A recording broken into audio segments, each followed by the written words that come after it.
Not happy with you. What time does court start? It was hard. It was hard to get here. I've been homeless. Whoa, pause here. Notice how the defendant jumps straight into excuses about being homeless and struggling to find work? This is a classic courtroom moment where personal hardship collides with legal responsibility. Quick question for you. Do you think judges should be more lenient when someone's struggling with homelessness? Or should the rules apply the same to everyone, no matter what?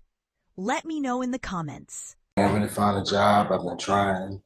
Um, just a little crazy, but Mr. Forrest, I made it. this is not your first time acting like this. I've also had to reinstate your bond once before, and now you're coming here in shorts as well. You come after 12. In life, when you put your heart, your soul, your being, you can do anything in life.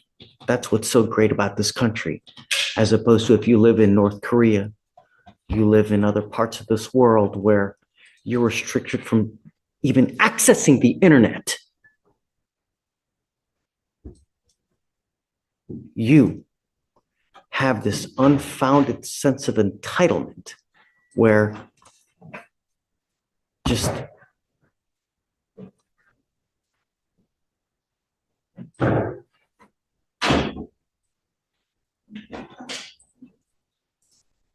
So I tried to get here. I didn't. It was real hard to get here.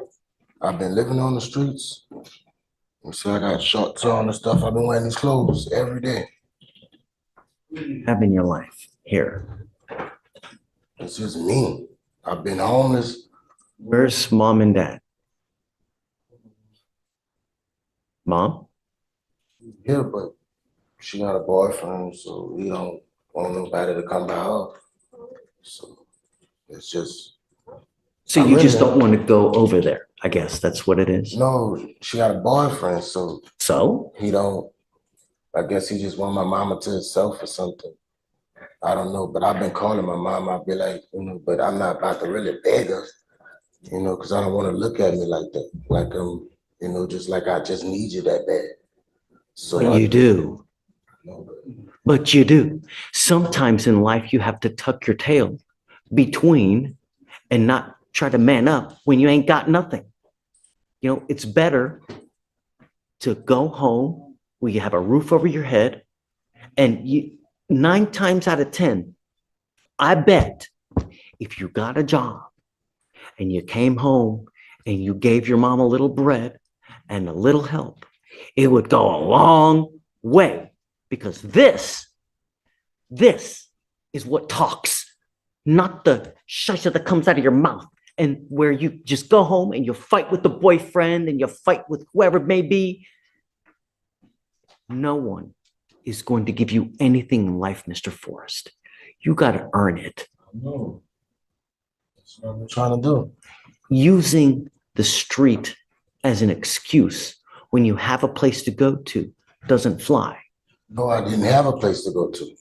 You can always go home to mom. No, that's not what happened. What else do you That's have not in what's your going life on. besides your mother? I'm from New Orleans.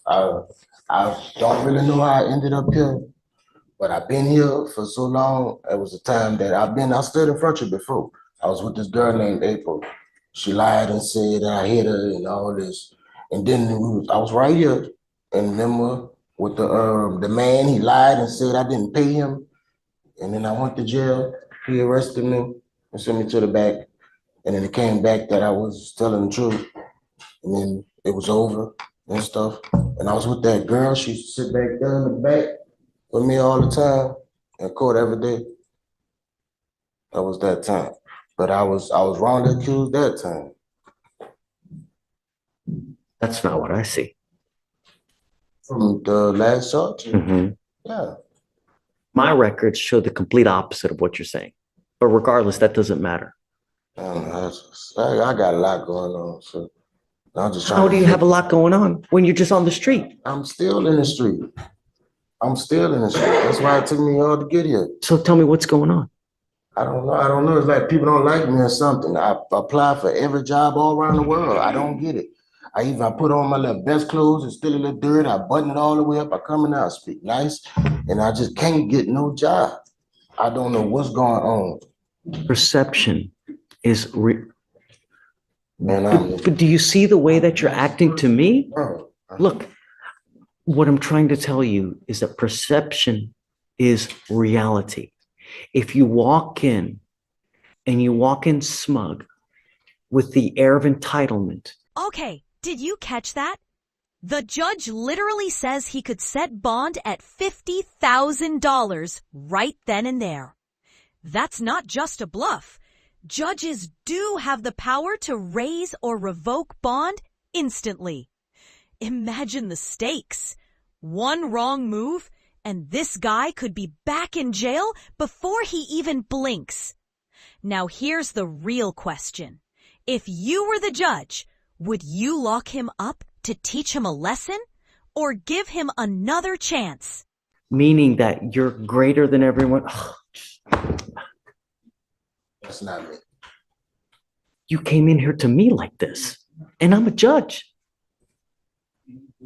You're supposed to show as much respect to a judge as you can, because your literal life is in our hands. If I wanted to, I could throw your ass in jail now and make your bond $50,000.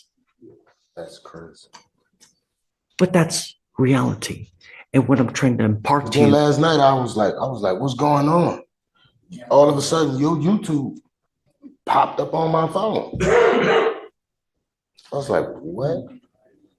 I was like, oh no. If I drug test you now, what's going to show up? Yeah. What else? Yeah.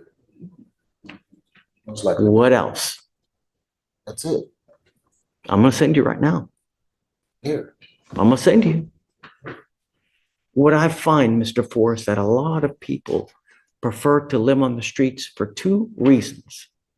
Number one, and most importantly, they don't like to live rules that mom or dad make in a house. Number one, bless you. Number two, people like to use.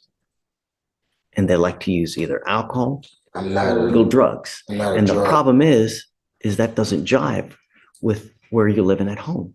They don't want to see it. They'd rather kick your ass out on the street than have to deal with that.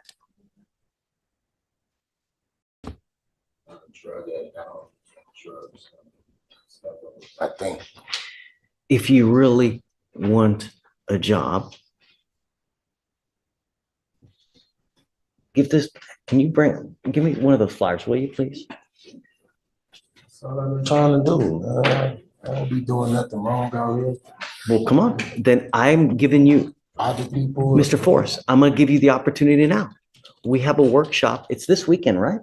Isn't it this weekend? Huh? Yeah. This weekend, I have a fair coming up. If you want a job, there's going to be loads of people with jobs to give you right there. it'll be like a guaranteed job so I can work every day.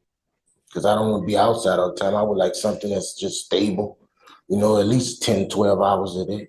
Beggars can't be choosers, Mr. Forrest. You get what they have. I don't know what they're going to have, but you have to be ready to accept whatever they have to offer. And that's it. You're not going to be a rocket scientist. Don't expect a rocket science type salary. You get what they have. The problem is that you got to show up. And if you come with this attitude that I live on the streets, so I'm not going to show up to work at 9 o'clock. I'm going to show up to work at 11. That doesn't jive. So if you want a job, you have to act like you are going to have it. You're going to show up on a daily basis, on time. And here's where things take a turn. Did you notice? Instead of throwing the book at him, the judge actually offers him a lifeline, a job fair. This is courtroom drama meets second chance story. But let's be real. Opportunities mean nothing if you don't show up prepared. So here's my challenge to you watching. If you were in Mr. Forrest's shoes, what's the very first thing you'd do to turn your life around? Not smelling like a brewery. You take a shower, you smell good, you wear nice clothes. But do you think if you go to a job looking like this, how do you think it's going to go? You're coming to court and you should be looking at or near your best when you come to court. Looking like this with the excuse that you're on the street. Come on, man. If you want a job, this is the place to get it. I am now giving you the opportunity, Mr. Forrest. It's a guarantee that Nothing is guaranteed in life but death and taxes, my friend. There is no freaking guarantee. You want a back rub too? Show up. If you show up and you look like $1 million, good things will happen for you. Show up, take a shower, dress nice, brush your teeth, and things will go well. I'm going to be there too, Mr. Forrest. I'm going to be out there helping as well. There's no excuse.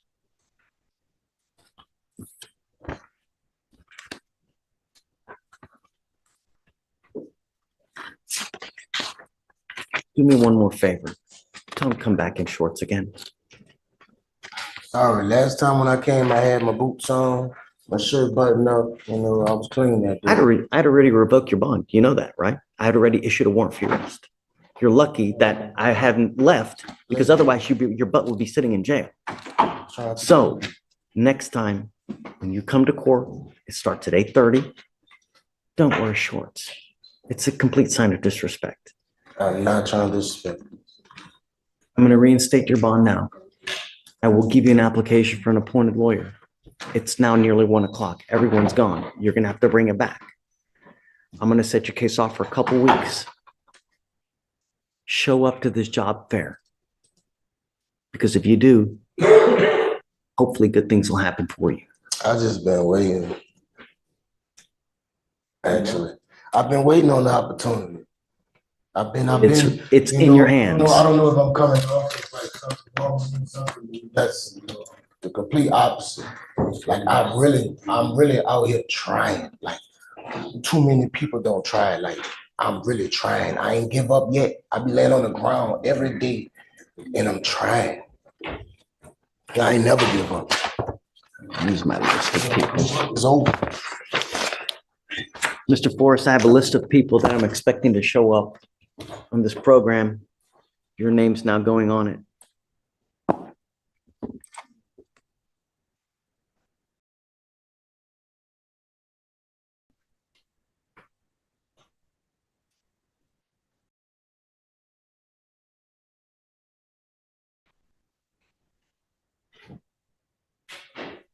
Okay, so this is what we're going to do. I will send you home with an application for an appointed lawyer.